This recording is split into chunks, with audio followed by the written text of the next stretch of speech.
বিসমিল্লাহির রহমানির রহিম। সুপ্রিয় শিক্ষার্থী, এই পর্ব তোমাদেরকে শুভেচ্ছা। আমরা এসেছি ইকোনমিক্স ক্লাস পাবা চ্যাপ্টার 2 ভোক্তা উৎপাদকের রাসায়ন নিয়ে। গত ক্লাসে আলোচনা করেছি চাহিদার দাম স্থিতিস্থাপকতা, চাহিদার হ্রাস স্থিতিস্থাপকতা ও চাহিদার আড়াআড়ি স্থিতিস্থাপকতা। এই তিনটির ব্যাখ্যা আমরা করব। এর আগে আমরা যাচ্ছি চাহিদার দাম স্থিতিস্থাপকতা মানের ভিত্তিতে দ্রব্যের প্রকৃতি নির্ণয়। প্রশ্নটা এভাবে আসতে পারে যে ধরো দাম দেওয়া আছে 20, দাম 20 টাকা থেকে বেড়ে 30 টাকা হলো, চাহিদার পরিমাণ হলো 50 থেকে কমে 40 টাকা, কারণ দাম বাড়লে চাহিদা কমে। যদি এই চিত্র দেওয়া থাকে, যে সূচি দেওয়া থাকে, তাহলে তোমরা কি করবে, এটা প্রকৃতি বাইর করবে। এবং প্রকৃতি কীভাবে বাইর করবো আমরা একটু পরে ব্যাখ্যা করে ভালোভাবে বুঝবো এবং জানবো। আসার আগে সবাই মনোযোগ সহকারে ক্লাসটি উপভোগ করবে। প্রথমে আলোচনায় আসতেছে আমাদের ইফি ইডি। তোমরা জানো ইডি বলতে আমরা সংক্ষেপে ইলাস্টিসিটি অফ ডিমান্ড বা price of liquidity equal to 1 হলে বিবিচ্ছ দ্রব্যটি হবে সাধারণ দ্রব্য বা স্বাভাবিক দ্রব্য। ইডি গ্রেটার দ্যান 1 থেকে যদি কোনো ইপি এর মান বেশি হয়, তাহলে আমরা মনে করবো যেটা বিলাসজাত বা শৌখিন দ্রব্য। ইডি এর মান যদি কম হয়, এটার মান যদি এর থেকে কম হয়, তাহলে এটা নিত্য প্রয়োজনীয় দ্রব্য হিসেবে আমরা চিহ্নিত করব। সুপ্রিয় শিক্ষার্থী, তোমরা লক্ষ্য করো যে আমরা পূর্বের ক্লাসে পড়েছিলাম চাহিদার দাম স্থিতিস্থাপকতা, price elasticity of demand, price elasticity of demand. এটাকে সংক্ষেপে ইপি দ্বারা প্রকাশ করা হয়। কাকে? চাহিদার দাম স্থিতিস্থাপকতাকে ইপি দ্বারা প্রকাশ করা হয়। বলো, আবারও বলো, এটা সংক্ষেপে কি বলা হয়? EP, elasticity, price elasticity of demand. সূত্র হচ্ছে চাহিদা শতকরা পরিবর্তন বাই দামের শতকরা পরিবর্তন। তোমাদের মনে রাখার সহজ হচ্ছে আমরা দাম বের করবো, দাম স্থিতিস্থাপকতা, তাহলে যে আসবে কি দাম। দেখো আয় স্থিতিস্থাপকের ক্ষেত্রে একই অবস্থা। তাহলে চাহিদার আয় স্থিতিস্থাপকতা কাকে বলে? চাহিদার শতকরা পরিবর্তন ভাগ আয়ের শতকরা পরিবর্তন। বুঝতে পারছো? এখন আমরা ব্যাখ্যা করব যে পূর্বের ক্লাসে আমরা চাহিদার স্থিতিস্থাপকতা নিয়ে ব্যাখ্যা করি। আমরা একটা সূত্রে অবতীর্ণ হয়েছি, যেটা এই সূত্রটা খুবই ইম্পর্টেন্ট। আর ইলাস্টিসিটি অফ ডিমান্ড এর সূত্র হচ্ছে del Q by del P into P by Q, অর্থাৎ চাহিদার পরিবর্তন বাই দামের পরিবর্তন ইন্টু মূল দাম বা ভাগ মূল চাহিদা। আমরা এখন এই সূত্র দিয়ে আমরা এখন মান বসাবো। দেখি আমাদের মানটা কোন দিকে যায়। তোমরা লক্ষ্য করো যে প্রাইস যখন 20 টাকা, তখন চাহিদার পরিমাণ হচ্ছে আমাদের কত? 50। চাহিদার পরিমাণ হচ্ছে 50, যেটা তোমরা চিত্রে লক্ষ্য করো। দাম যখন 30 টাকা, 20 টাকা থেকে বেড়ে গেল 30 টাকা, তখন এটার পরিমাণ হচ্ছে, চাহিদার পরিমাণ তখন কমে, 50 থেকে কমে হচ্ছে 40। এটা তোমাদেরকে আগের ক্লাস আমরা বলেছি, এটা পার্সেন্টেজ। যেমন আমরা 10-এ বাড়লে কত? 20, একে কত? 20-এ বাড়লে কত? 20-এ বেড়ে গেল 10, একে হচ্ছে 20 ভাগে 10, 100-তে কত বাড়লো? 10 গুণন 100, তাহলে 5-20-এ 100, 50%, 50%। এটা এভাবে, তাহলে কমলে কত? ওইভাবে আমরা বের করতে পারবো। তোমরা লক্ষ্য করো যে আমাদের এখানে মূল দাম অর্থাৎ পি সমান কত হচ্ছে? আমাদের মূল দাম 20, পরিবর্তিত দাম পি প্রাইস সমান হচ্ছে 30। তাহলে দামের পরিবর্তন আমরা কত পাইছি? পি প্রাইস থেকে পি বিয়োগ দিলে যেটা পাবো সেটাই ইকুয়াল টু 10। আর এরপর আমরা দেখো মূল চাহিদা কিউ সমান কত পাইছি আমরা? 50, পরিবর্তিত চাহিদা হচ্ছে 40।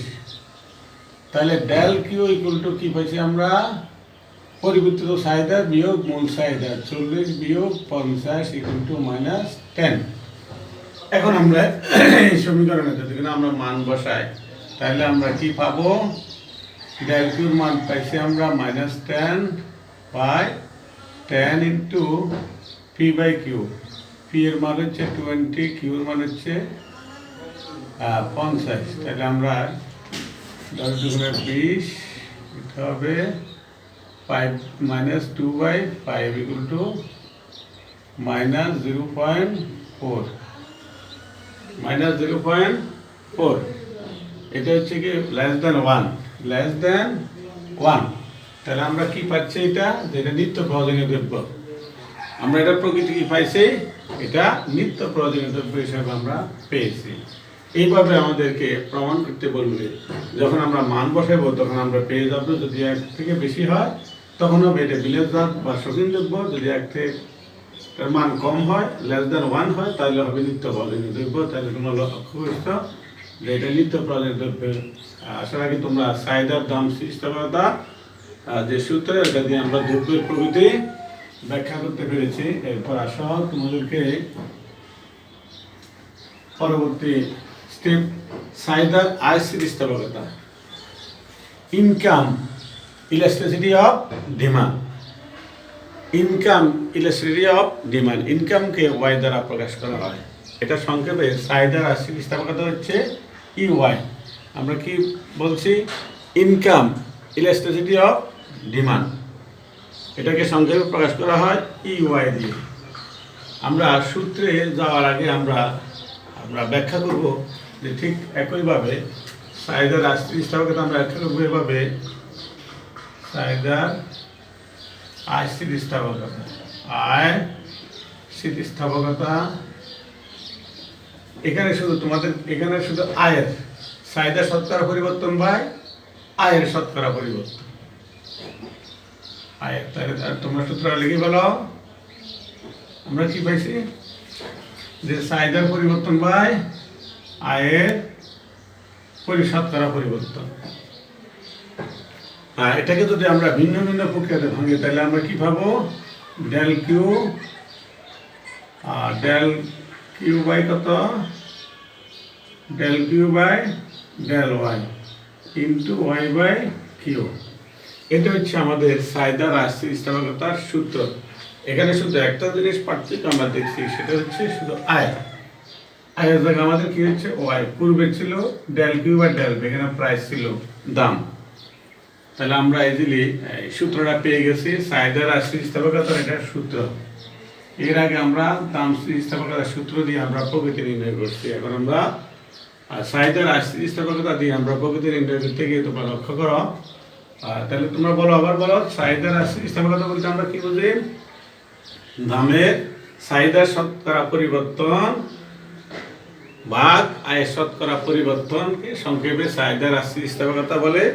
এটা যে সূত্র আমরা পাই সেটা হচ্ছে del Q by del Y into Y by Q. Del Q হচ্ছে চাহিদার পরিবর্তন, ডেল ওয়াই হচ্ছে আয়ের পরিবর্তন, ওয়াই হচ্ছে মূল আয়, কিউ হচ্ছে মূল চাহিদা। আমরা একটা সমীকরণ দিয়ে আমরা এটা ব্যাখ্যা করে দেখবো। তোমরা দেখো, লক্ষ্য করছো যে এখানে কি লক্ষ্য করছো তোমরা দেখো, ওয়াই কিউ, আমরা ঠিক পুরোর মধ্যে ওয়াই কিউ এটা ধরলে আমরা 1000, আর এটার পাইলাম আমরা কত 10, পরিমাণ কোয়ান্টিটি পাইলাম 10। এটা 1000 থেকে বেড়ে হলো 1500, পরিমাণ পাইলাম আমরা 12। আর তাহলে পার্সেন্ট কত তোমরা দেখো আগে, পার্সেন্ট কত হবে এটা, এটা 1000 থেকে বেড়ে গেলে কত, 1000 থেকে বেড়ে গেল 500, একে কত, তাহলে 100 তে কত, 500 ইন্টু 100, তাহলে কত পার্সেন্ট, 50%। এটা বাড়লে কত পার্সেন্ট, 50%। আর তাহলে শতকরা পরিবর্তন, চাহিদা শতকরা পরিবর্তন কত হচ্ছে, আমরা চাহিদা স্থিতিস্থাপকতাকে, চাহিদার আয় স্থিতিস্থাপকতা কি দিয়ে প্রকাশ করি আমরা, ইওয়াই দিয়ে। এখন ইওয়াই সমান কি হবে, উপরে চাহিদা শতকরা পরিবর্তন হচ্ছে 50%, আর দামের এটা হচ্ছে আয়ের শতকরা পরিবর্তন 50, আর চাহিদা শতকরা পরিবর্তন হচ্ছে 10 থেকে বেড়ে গেল কত, 2, একে হচ্ছে 10/2, 100 হচ্ছে 2 গুণন 100, তাহলে 0.5 গুণন 10, কিন্তু 10 কত পাইছি আমরা 10। এখন আমরা ভাগ করি পাইব 5/1 মানে 0.2। 0.2 এটা হচ্ছে আমাদের সাংখ্যিকভাবে আমরা বের করলাম মানটা। এখন আমরা বিস্তারিত ব্যাখ্যায় যাব। এটা তাহলে কত পাইছি আমরা? এটা পেয়েছি কত? 10%। এটা পেয়েছি 50%। হ্যাঁ, আমরা পাইছি 0.2। আমরা এটা সাংখ্যিক মানগুলো এইভাবে বের করা হয়। এখন আমরা চলে যাব সাইদের রাশি স্থিতিস্থাপকতা ব্যাখ্যা। ওয়াই এর জায়গায় আমরা কি পেয়েছি? Y Q. আই হচ্ছে কত? 1000 থেকে বেড়ে 1500 হলো, 10 থেকে চাহিদা বেড়ে 12 হলো। এখন লক্ষ্য করো, তাহলে এখানে মূল চাহিদা কি হবে? আমাদের মূল আয়। আচ্ছা, বাইরে দেবো কি? মূল আয় কত? বা শুধু ওয়াই, মূল আয় হচ্ছে ওয়াই। ওয়াই সমান আমরা কত পাইছি? 1000। পরিবর্তিত আয় কত পাইছি? 1500। তাহলে ডেল ওয়াই সমান কত বের হচ্ছে আমাদের? 1500 বিয়োগ 1000 সমান 500। আশা রাখি বুঝতে পারছো। দেখো আমাদের চাহিদা, তাহলে মূল চাহিদা হচ্ছে 10, পরিবর্তিত চাহিদা হচ্ছে 12। আমাদের এখন হচ্ছে চাহিদার পরিবর্তন হচ্ছে 12 বিয়োগ 10, তাহলে আমরা পাইছি 2। পাইছি কত? 2।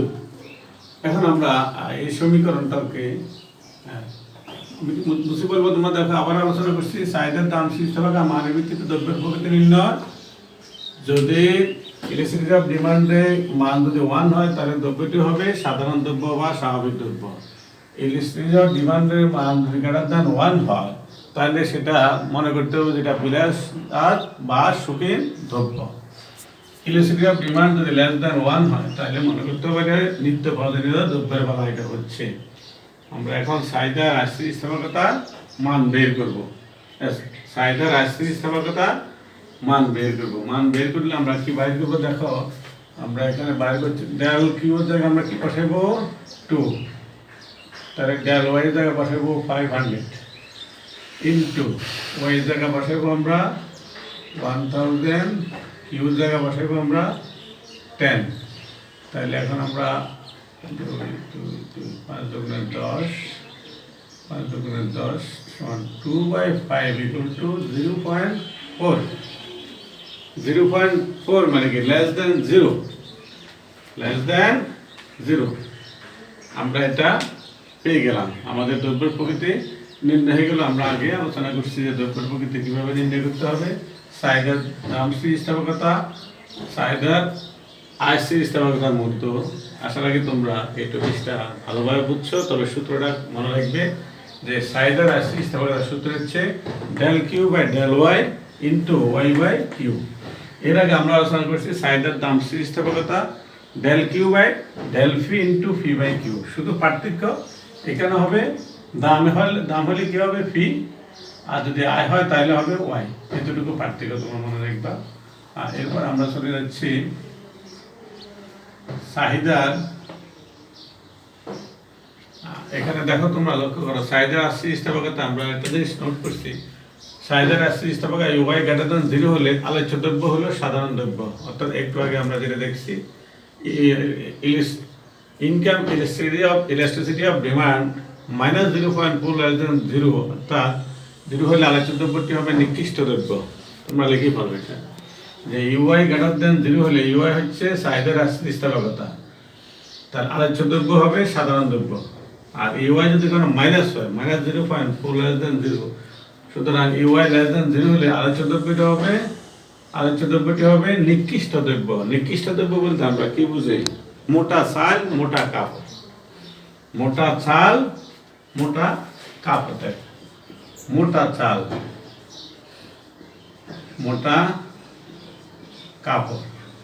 বলো, মোটা চাল কখন খায় মানুষ? কখন খায়? আর মোটা কাপড় কখন পরে এবং এর স্থায়িত্ব বা কেমন? তোমরা লক্ষ্য করছো যে নিকৃষ্ট দ্রব্য হচ্ছে কি? যে নিকৃষ্ট দ্রব্যের উদাহরণ হচ্ছে কি? মোটা চাল, মোটা কাপড়। তাহলে আমরা নিকৃষ্ট দ্রব্য বলতে আমরা কি বুঝি?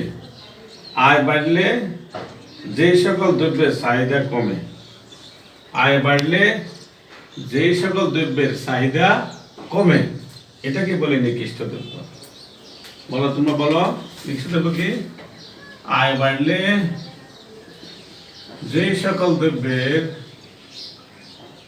চাহিদা কমে, তাকে নিকৃষ্ট দ্রব্য বলে। স্যার রবার্ট গিফেন নিকৃষ্ট দ্রব্য সম্পর্কে এই সংজ্ঞাটা দিয়েছে। আসার আগে তোমরা নিকৃষ্ট দ্রব্য সম্পর্কে বুঝতে পারছ। আমরা এখন আমাদের শেষ টপিক আমরা যাচ্ছি চাহিদার আড়াআড়ি স্থিতিস্থাপকতা। চাহিদার আড়াআড়ি স্থিতিস্থাপকতা। তাহলে আমরা নিকৃষ্ট দ্রব্য বলতে কি বুঝি? যে সকল দ্রব্যের, অর্থাৎ আয় বাড়লে যে সকল দ্রব্যের চাহিদা কমে তাকে নিকৃষ্ট দ্রব্য বলে। যেমন মোটা চাল, মোটা কাপড়। আমরা যাচ্ছি আমাদের তৃতীয় টপিক চাহিদার, আজকে পার্ট 8 এর দ্বিতীয়তে আমরা লাস্ট টপিক চাহিদার আড়াআড়ি স্থিতিস্থাপকতাকে আমরা সংক্ষেপে ইসি দ্বারা প্রকাশ করি। কি দিয়ে? ইসি।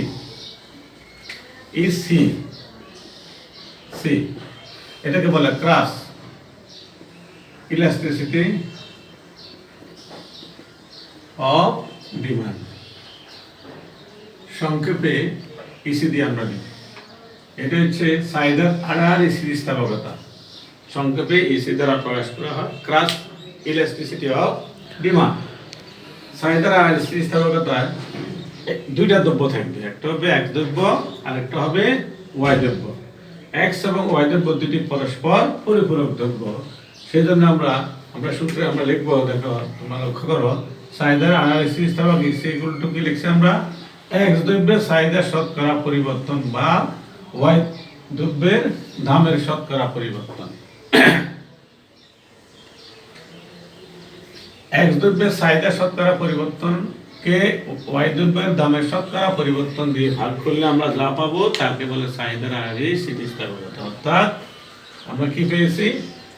আগে সূত্র আমরা পেয়েছি যে চাহিদার শতকরা পরিবর্তন বা দামের শতকরা পরিবর্তন হলে কি হবে? চাহিদার দাম স্থিতিস্থাপকতা। আর আমরা চাহিদার শতকরা পরিবর্তনকে আয়ের শতকরা পরিবর্তন দিয়ে যা পাবো সেটা হবে চাহিদার আয় স্থিতিস্থাপকতা। আর আমরা এখন আড়াআড়ি স্থিতিস্থাপকতা ঠিক একই চাহিদার শতকরা পরিবর্তনের সাথে দামের শতকরা পরিবর্তন। তবে আড়াআড়ি বলতে এখানে দুইটা দ্রব্য বোঝায়, এটা হচ্ছে এক্স দ্রব্যের আর একটা হচ্ছে ওয়াই দ্রব্য। একটা হচ্ছে এক্স দ্রব্য আর একটা হচ্ছে ওয়াই দ্রব্য। যেমন কাগজ এবং কলম, তোমাদের লক্ষ্য করো, কাগজ কলম দুটোটা পরিপূরক দ্রব্য।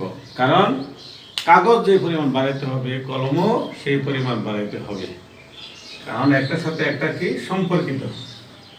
এক্স ও ওয়াই, এক্স দ্রব্য এবং ওয়াই দ্রব্যের মধ্যে পরস্পর সম্পর্কযুক্ত। যদি মনে করো সম্পর্কযুক্ত দ্রব্যের মধ্যে কাগজের দিশটা, একটা কলম যদি কোনো 5 টাকা হয়, 5 টাকা, তাহলে কাগজ দিশটা 20 দিশটা কাগজ যদি কোনো হয় 30 টাকা, তাহলে যদি কাগজ যদি বেশি করে লও তুমি 25 দিশটা কাগজ হবে কত? 40 টাকা। এইভাবে কি হবে? দাম বাড়লে চাহিদা কমে। আমরা আগে এটা আলোচনা করেছি। এখন বিস্তারিত আলোচনা করতে গিয়ে আমরা দুইটা দ্রব্য, সেটা হচ্ছে এক্স দ্রব্য এবং ওয়াই দ্রব্য। আসার আগে তোমরা বুঝতে পারছো যে চাহিদার আড়াআড়ি স্থিতিস্থাপকতাকে সংক্ষেপে কি দ্বারা প্রকাশ করা? এসি দ্বারা। এসি হচ্ছে কি? ক্রাস ইলাস্টিসিটি অফ ডিমান্ড। এক্স দ্রব্যের চাহিদার শতকরা পরিবর্তনকে ওয়াই দ্রব্যের দামের শতকরা পরিবর্তনকে ভাগ করলে যা পাওয়া যাবে সেটাই চাহিদার আড়াআড়ি স্থিতিস্থাপকতা। এখন আমরা এটা ব্যাখ্যা করবো যে এক্স দ্রব্যের চাহিদার শতকরা পরিবর্তনকে এক্স দ্রব্যের চাহিদার পরিবর্তন del Q X by X দ্রব্যের দাম, এক্স দ্রব্যের মূল চাহিদা কিউ এক্স, ওয়াই দ্রব্যের দামের পরিবর্তন del Q Y by Y দ্রব্যের মূল দাম কিউ ওয়াই। দেখো তোমরা চাহিদার ক্ষেত্রে আমরা দুটা ভাগ করছি, একটা হচ্ছে চাহিদার পরিবর্তন আর একটা হচ্ছে মূল চাহিদা। দামের শতকরা পরিবর্তন দুই ভাগ করছি, একটা হচ্ছে দামের পরিবর্তন আর একটা হচ্ছে মূল দাম। উপরের টাকে 100 দিয়ে ভাগ করছি, নিচের টাকে 100 দিয়ে ভাগ করছি, এটা দুটা পার্ট। এখন এই পার্টকে আমরা যখন কি করবো, উপর পিছে কাটাকাটি করবো, আমাদের সেম ওয়ে আমরা সূত্র পাবো del Q X by X দ্রব্যের পরিবর্তন ওয়াই দ্রব্যের দামের পরিবর্তন, ওয়াই দ্রব্যের প্রাথমিক দাম এক্স দ্রব্যের প্রাথমিক চাহিদা। এটা হচ্ছে সূত্র। এটা কি সূত্র? এটা হচ্ছে চাহিদার চাহিদার আড়াআড়ি স্থিতিস্থাপকতার সূত্র আমরা পেয়ে গেছি। আমরা একটা উদাহরণের মাধ্যমে আমরা তোমাদের শেষ লক্ষ্য করব। সেটা তাহলে কী হবে, আমাদের দ্বিতীয় সপ্তাহে আমরা আলোচনা করছি ভুক্ত উৎপাদকের আচরণে আজকে সবচেয়ে গুরুত্বপূর্ণ যে ক্লাস সেটা হচ্ছে স্থিতিস্থাপকতার যে তিনটা প্রকৃতি এবং তিন ভাগে যে ভাগ করছি: চাহিদার দাম স্থিতিস্থাপকতা, চাহিদার আয় স্থিতিস্থাপকতা, চাহিদার আড়াআড়ি স্থিতিস্থাপকতা। আমরা এই সূত্র দিয়ে দেখো তোমরা লক্ষ্য করো যে PY ওয়াই দ্রব্যের প্রাথমিক দাম, এক্স দ্রব্যের প্রাথমিক এক্স দ্রব্যের চাহিদা, ওয়াই দ্রব্যের দাম। যদি আমরা 10 ধরি, 10-এ কত হবে 100। আর যদি আমরা এটাকে 8-10 থেকে কমে 28-এ প্রাইস, তাহলে এটা হয়ে গেছে বেড়ে 110। এটাকে আমরা এখন ব্যাখ্যা করি, দেখবো যে আমরা আমাদের প্রাথমিক দাম কি হবে। তাহলে আমরা এখানে আলোচনা করতে মূল দাম কি হবে। প্রাথমিক দাম যেটা PY আমরা পাইছি 10, পরিবর্তিত দাম প্রাথমিক আয়। প্রাথমিক আয় পাইছি আমরা কত, বা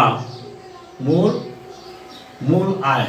এটা হচ্ছে কি আয়, ওয়াইকে কি দ্বারা আমাদের তোমরা লিখবে আয়। তাহলে এটা হচ্ছে কি প্রাথমিক আয় 10, পরিবর্তিত আয় হচ্ছে আমার 8।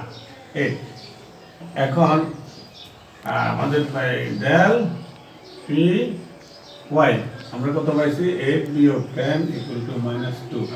ঠিক একইভাবে কিউ এক্সের বলা, কিউ এক্স হচ্ছে প্রাথমিক চাহিদা 100, পরিবর্তিত চাহিদা হচ্ছে 110।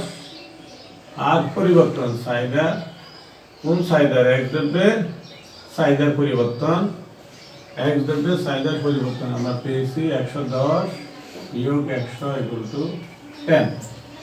এখন যদি আমরা সূত্র বসাই তাহলে আমরা পেয়ে যাবো, এই সূত্র বসালে আমরা পেয়ে যাবো কি ডেল কিউ এক্স যা কি হবে আমাদের হবে 10, ডেল পি ওয়াই জায়গা হবে -2 ইন্টু পি ওয়াই জায়গা হবে 10।